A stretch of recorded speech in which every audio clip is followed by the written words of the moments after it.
السلام علیکم شامین horror stories میں میں آپ کو خوش آمدید کہتی ہوں، اور آج ایک اور ہارر سٹوری لے کر آپ کی خدمت میں حاضر ہو گئی ہوں۔ اگر آپ کو میری سٹوری پسند آئے تو اسے لازمی لائک کیے بغیر نہ جائیے گا۔ آج دادی ہمارے گھر آئی ہوئی تھی اور ہم دادی کو گھیر کر بیٹھے ہوئے تھے۔ ہماری دادی سال میں 1 ماہ کے لیے مردان سے لاہور ضرور آتی تھی اور پھر ہم اپنی دادی سے بڑے دلچسپ قصے سنتے تھے۔ آج میں اپنی دادی کو گھیر کر بیٹھی ہوئی تھی۔ میرا نام نازنین تھا۔ میری عمر لگ بھگ 16 سال تھی۔ میرا چھوٹا بھائی حسن تھا۔ ہم 2 بہن بھائی تھے۔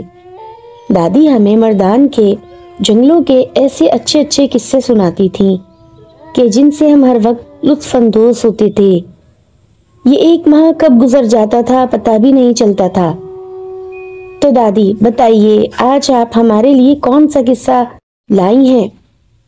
دادی کو آئے ہوئے 1 ہفتہ ہوا تھا۔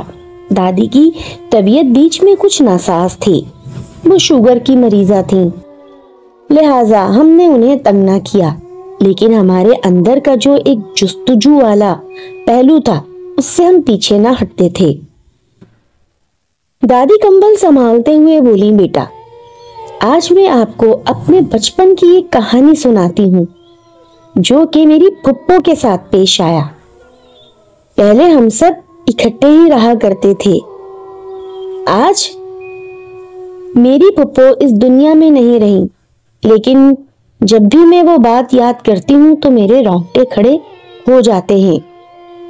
ہم بھارت سے ہجرت کر کے مردان شفٹ ہو گئے تھے، اور جو حویلی کا حصہ ہمارے پوروجوں نے وہاں رہنے کے لیے چنا تھا وہ ایک عجیب و غریب پرانی بوسیدہ سی حویلی تھی۔ میری پھپھو کو پڑھنے کا بہت شوق تھا۔ ہجرت کی وجہ سے ان کی پڑھائی بھی چھوٹ گئی تھی، لہٰذا یہاں وہ بہت اداس رہا کرتی۔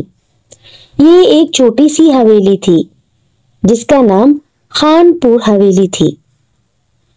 دادی یہ کیسا نام ہے خان پور حویلی؟ ہمیں بھی نہیں معلوم، لیکن اس حویلی کے باہر ایک تختی نصب تھی جس پر خان پور لکھا ہوا تھا۔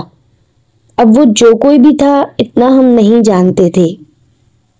بیچ میں لمبا سا احاطہ، سائیڈوں میں پھیلے ہوئے دالان، بہت عجیب و غریب حویلی تھی۔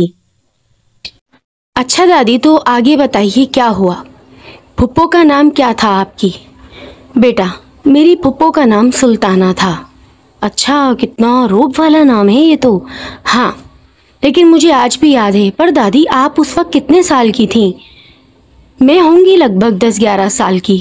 کھیلتی پھرتی تھی پوری حویلی میں، اور پھپھو کے ساتھ میرا بہت اچھا ٹائم گزرتا تھا۔ ہماری حویلی میں اوپر ایک اسٹور تھا۔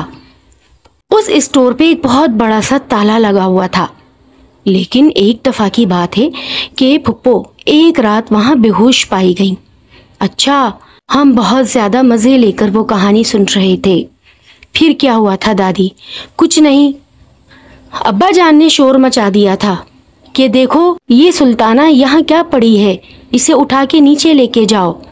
میں بھی نیند سے جاگ گئی تھی۔ میں نے بولا، امی پھپھو اوپر کیسے گئیں؟ امی نے مجھے کوئی خاطر خواہ جواب نہ دیا تھا، بلکہ کمرہ بند کر کے پھپھو سے سوال جواب کیے جا رہے تھے، اور میں کمرے کے باہر کان لگا کر سن رہی تھی۔ مجھے تو کچھ سنائی ہی نہیں دے رہا تھا۔ پھر ایک دم سے ابا جان کی آواز آئی کہ آئندہ کبھی تمہیں اوپر دیکھا تو تمہاری ٹانگیں توڑ دوں گا۔ پھپھو بیچاری رو رہی تھیں۔ کیوں دادی، ایسا کیا ہوا تھا؟ اصل میں نازنین، پھپھو کو نیند میں چلنے کی عادت تھی۔ اب پورا گھر یہ بات جانتا تھا کہ سلطانہ نیند میں چلتی ہے۔ بجائے اس کو سنبھالنے کے اس پر سب نے چڑھائی کر دی۔ مجھے اس وقت یہ بات بہت بری لگی تھی۔ جب صبح ہوئی میں ناشتہ کر کے اپنی پھپھو کے پاس بھاگی۔ میں نے بولا، پھپھو کوئی بات نہیں، اگر سب نے آپ کو ڈانٹا ہے تو آج سے آپ مجھے اپنے ساتھ سلا لیا کریں۔ خدا نخواستہ اگر آپ اٹھ کے جائیں تو میں آپ کو